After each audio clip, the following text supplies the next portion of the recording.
mi ho zo sin su mi ho zo se sun pha heta bang phat phai piu pathian ni thang wa win di mo phuda dan ni tau win he thao nu phe dan ki ku tum nai lo wa pung ni na wal do akit ta he ka thi pung thum lang na he do akit ta ai chu ki ho hin jing ka mata ta banga ki na lai we hin ni khu hi nga la lam ji in a chom a saw lam ke lo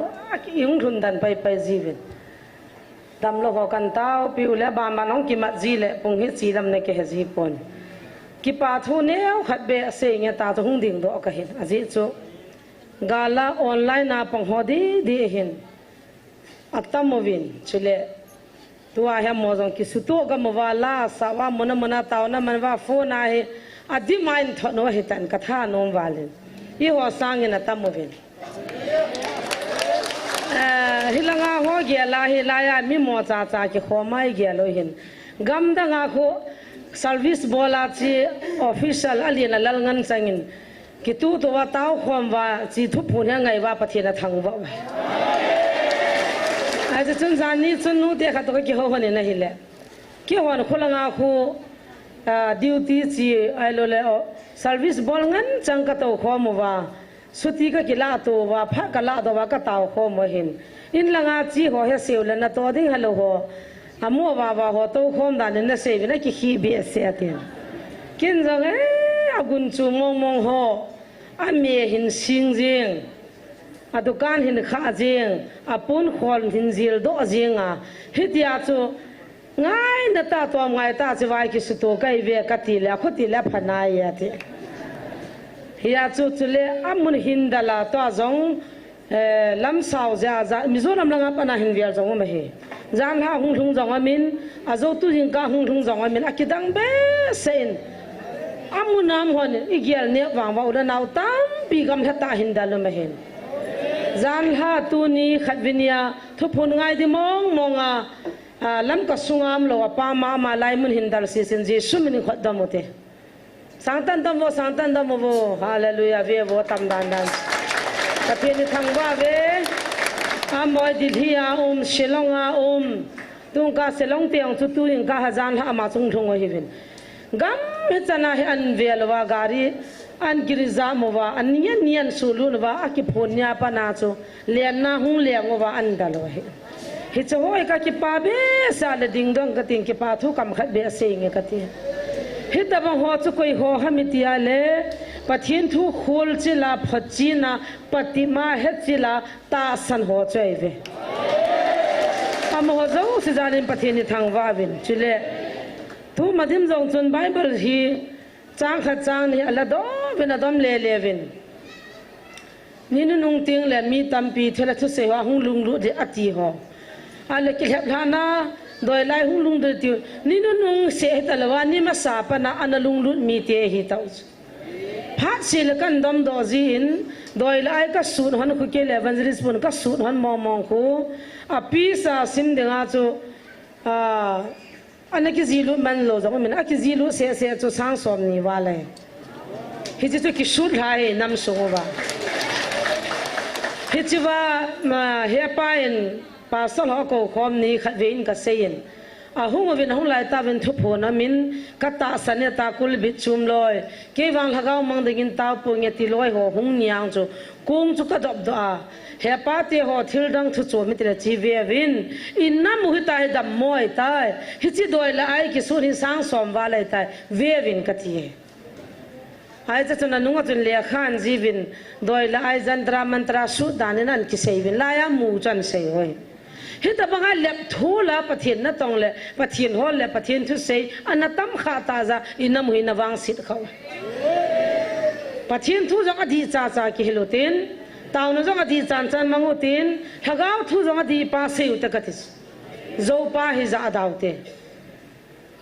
zan han kampo pilanga naw te ho khanin in khanin na ho langa evangelist pasal ho ngovin hom kun se bolutin kem bolutin hung tim ven ka da ve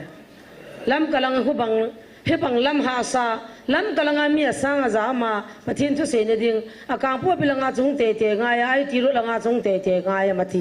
di hi chong a ching the ho phabem hin hilai munan zu ta lo wang wa thi thia he khenu ta he khan the na nei ga muta hi chia le chi hin chi mi zo hin hi chi ta bang ti kha he so kya yo khati ang chun kain wa hung ge pan ko jong ki ko lo kalung hang ye vial jong ka vial kam he atis ai wang na ki he do po ve ti so lin ta kha khona ki yalo vin bible ki po vin ai wang in pathin thu he di lai he po vin to di lai tong po vin chi pi di pe na chi pi po ve ti tu na he thim le he chil amu chin ho kol ning lia inam mium te ho he chin na tam ta jen pathin thang wa ve hi chi pi na he chin dam nang le pathin ki kai na do ading pathin nam me bible cha ake khani simwa ke khadi wi mang jong hi bol po ta na nia khan sim ging ka te la hin pathin hagau chule krista do hagau ni thu simam me hagau hu chona tu nai ho pi jong cha hagau khan cho tu chana na lung thima asian bol na jong cha hagau khan za a phanan bol nong cha hagau khan za tu na na he the na jong cha hagau khat ma ma cho hi chi hagau chu na to za hi chi hagau chi pi ham ti na he lova i he lo ji wa chi bui khau a he thim ho koi ma cha boi pon he hi chi wa chu pathin hagau chu le krista do hagau ati na hin ngai te ho nang hon hagau ta po ta san hi un ngai te nang hon hagau ta po ta san hi un atis a hin ama ho chu pathina ko na hi a hi lo he tu na dingin hagau ho chu khul tu in patip jivin aje chu wanoi le se chunga thim gau them ho tam ta su do tai hi cha hin nang hon pathin hagau chu na he dingo hi jesu christa chu ta sa hung hi ti zanom hagau chu pathina ko na hi pathin thang wa nam han lang ka chanu hin zanin skula chi na hin thu khat thu pi ta khan pu lu cha ma he anana na sa ji mama aki hovin jesu christa ai ho do pau I pathi no hi ama he pathi nei poi apa cho pathi nei ki tivin amen ki bol to so so vin ke chu kan nu ye za ke ye ti so a za ke neu cha ka ya pana mama nei hilkin ka he nai ta ga ham ding chula chapang ka jen ka za achan aki hovin pathin hi umahin jesu hi ngai lu jewan sol le lia akina dong ki chai phana room se pe hona thar oi tai ta go ai ti chu ki hil na ho cho ai za tu jesu chu pathin nei ti po po le ke ji lun te go khui sa le le ama na la sim tho tho thima lam lam ho jang I cho mai poi pa kai pan lo la ka na lo ti tho tho na I thi mai lam lam wa nga chi pin tha lo la je sui ta san lo la ka na pui ti cho bol thu thei cho lam jong chu thim jong chu bol thu thei chu me a mi son ta ki se ya chu lam moi nai sai lo a mi son ta ki se ya chu bol num bol moi lo pe chai wa nga tu na chilai mu na pathin in ei ko naw le ei hil naw che piam ti le nang hon hagau ta po chu ta san hi vin patim vin nang khol tu vin ne ti ala tu na ta sana da na le na han san na chu na patima na khul to ja cha na han san tu na ti ko lu zo lo hoi pi nga gi chaw ham I pi da hung ngam lo ham apatip thei lo apatip ngam lo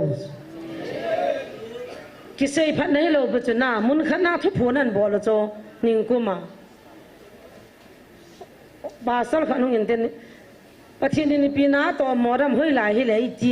pathin hoi lai hi le chun nang hwa se di ham ti na hi chu lai ta chu kan ma chu ke a se di hi pon nang a se di pon na patip ding adi chu na ta san ge na zui ngai ken wang ka patip to kan ta san ponge boy ha se hi na ka ai le itilana ki mandam ta thu phun chi tilam da ma phun chat la ka hung de ka jing le sun pung som la khat la ka hung de ha ti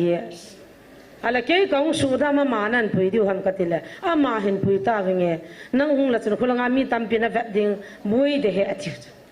aja phan nan pu to win hilaya pung som la khat chanin thu phun chunan bol nong ki phun ding pathina ko na hi la kan tham la ke ka thu ding a hi lo le jesu mena ka hal di din ka som la khat chana aluan pe do na ka tham la thuta number 1 I PSM here no ne ngai da minute epizen nam athu phong chu ni pse dam mi som se gi som ge ke khom do ta chu thu phon ngai ya chu he no ne ngai da minute epizen nam ka tile nang ko cha ja nang chan ka tho he nang da bang kai no me hiza chu chi ka bol mi som se gi som ge zakha chu ka liam thatan ai wangin ha ka se al hutan ka mantan ka tu na panana bol tar tu chanin a bol ta pon pathin ka thangwa amozo sing laya ki bulphuvin za chana le sin le mona na sapovin pathin mi ai ziuvin a chi ziuvin thile khan theina nei tawin hilai mun a nambal banina pangta ve hallelujah hiya chu tu nin jong hi chi thu phun hi tu pungli chana ki phong diang hi nam mi teo ki ko na lai kwana ki kha poi hilaya koi machadang in thing noi min jong ai lo la nunga gol hangin jong zur klo min jong a hung ho hung ta lo ding amona hung va lo ding tin thane na koi machana nei poi kyo an jong ka nei po be hi chi nam pi issue he ministry ding bo wa hung election ka control thei di we ministry a hi po nam pi issue nam pi a ding a hung hi je chon in nam pi wa ko na je chun nam ngai lu zo sele pathian ngai lu zo sen hi chi phat sit na thei phat ni nei ve tha jong ni nei ve amasan ipau ipu piesin navana nong ki van diu le ya no na ki khui thu van ho so hi cha cha nong ki van wa chilai kul bi si na lo diu thu phoni attack nong bolwa a di lo jong na su di di ta an ko in ka hung nom poi ka hung ngam poi ti ve ken jong ha kovin ka kove tu nin jong ma sin ki to mu bin ang hi theile ai lo la lu khun ki khovin nang ai lo la phei chom hen ki chen vilang na me lo man na thei chanin na sial nom don hen sial in lang hung pati min ka ti he ke ba ina modam na dingin I ho bu dam na dingin in sung dam na dingin hi chi boi na pa hi sulam mo te ka ti cho kanam mi te ka ko ko na lai a boi de yam boi ye tunin kyo ni macha ka gong poi mang jong ka chi pi po ve gao jong ka pam po ve madan dan se yong ka bol po ve pathin na tong I ve hallelujah hi chi thil soi ka pati moving ka kholuwin tu ni chan kum nia waltan akipel le zole nal jong kha cha pang nai po ne Bible chang bo bin ai ho pi win Bible chang khalang thung ding chil ho ami te Israel te na ho pi bangin ai ho pi win he chen tu ni nam ngai lu le a lagaw le ta sa in nam mi te zo sen khadina chi ding ta bang ki ya ni nang thang tom hin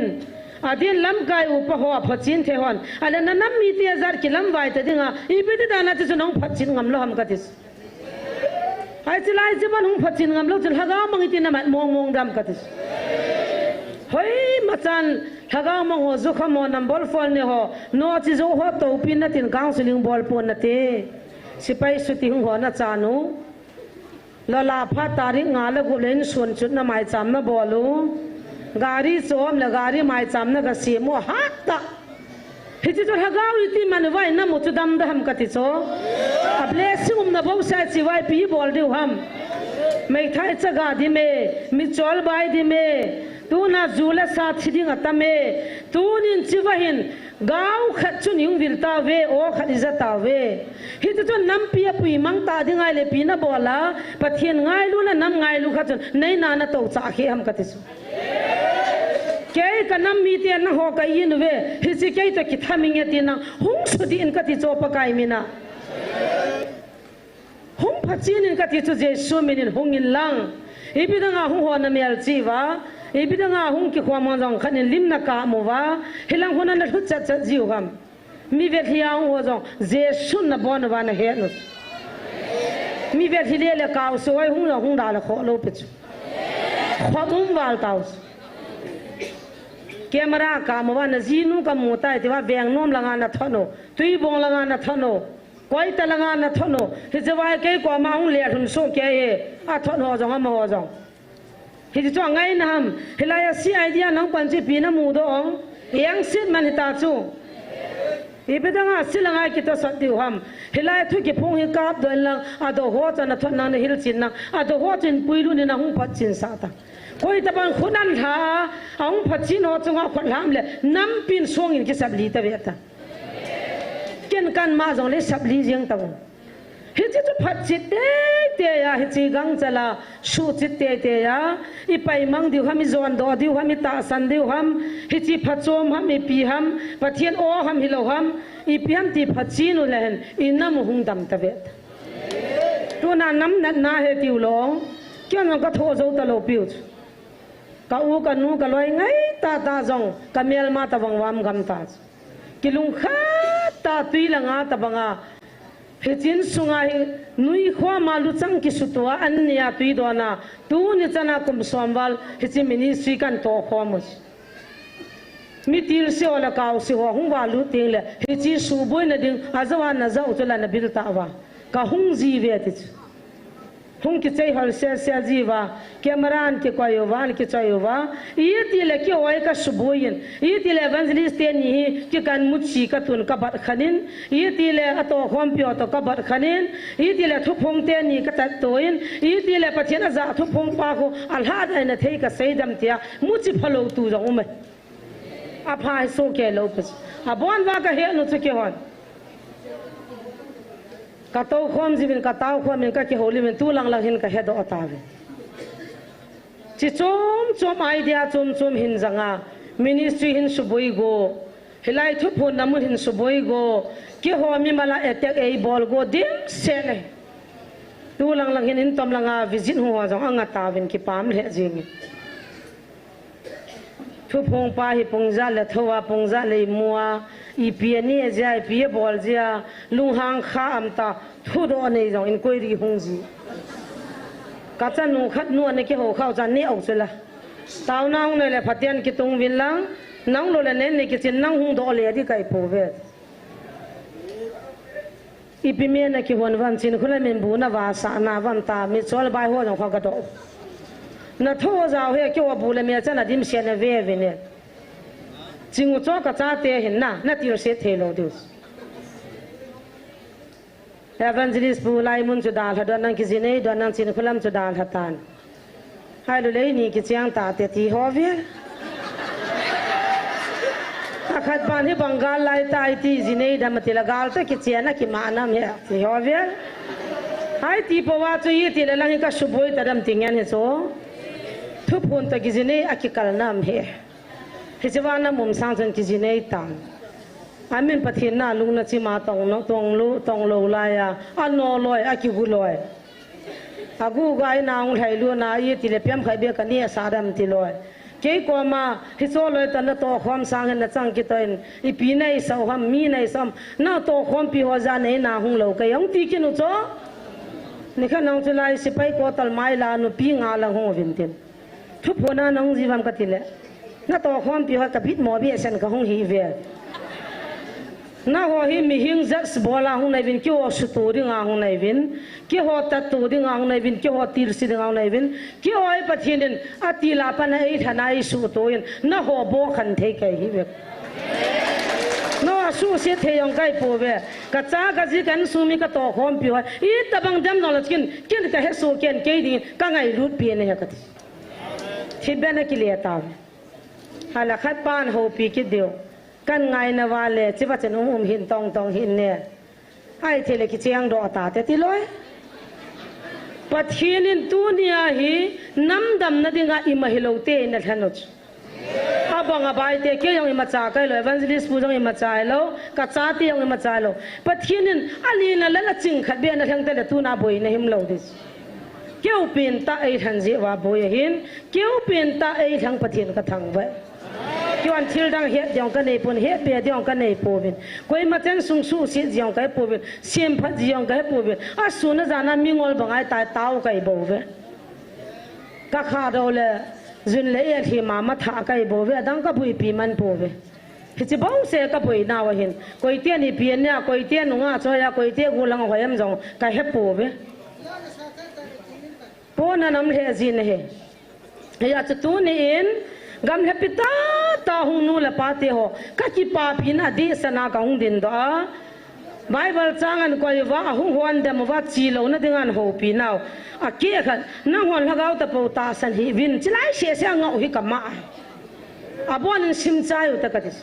na hon lagaw ta po ta san hi un ai hi nam ho chu pakaya ko na hi ham hi lo ham haga ho chu khol to in patip jivin aje chu van nei li si chunga thim gaw them jong tam ta so de tis tu in thim gaw them kha kam pi vin ama ta hi din do sa holim dong kalunga men a hat jap nai pu thim na ha yaw ve ma ni pi la ho chung thip pha vena kan nga dai ta ol cha chan ha sa ma min to sa ve nong hung ha yaw hi wo van thinga na kyo mai ta o sang za la ki liang di de